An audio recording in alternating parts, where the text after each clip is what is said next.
પવિત્ર રમજાન માસના 30 રોજા પૂર્ણ થતાં આજે બનાસકાંઠા જિલ્લામાં ઈદની ભવ્ય ઉજવણી કરવામાં આવી હતી। દિયોદર શહેરમાં આવેલા જુમ્મા મસ્જિદ અને દાઈ હાલી મસ્જિદ ખાતે મુસ્લિમ બિરાદરો વહેલી સવારે એકત્રિત થયા હતા અને નમાઝ અદા કરી એકબીજાને ઈદ મુબારકબાદી પાઠવી હતી। જેમાં મુસ્લિમ ભાઈઓએ રમજાન ઈદની સાથે દેશમાં શાંતિ અને અમન અને ભાઈચારો રહેવા દુઆઓ કરી હતી। અમારા રમઝાન ઈદના શુભ પ્રસંગે પૂરા મહિના મુસ્લિમ બિરાદરોએ જે રોજા રાખ્યા, ઉપવાસ કર્યા, એની આ ખુશીની અંદર રમઝાન ઈદની ખુશી મનાવવામાં આવે છે।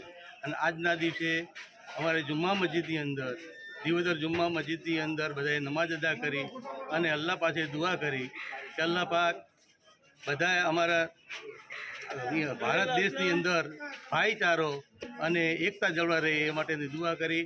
માલિક બધાને આખું વર્ષ ફળદાયી નિરોગી રાખે એવી દુઆ કરી।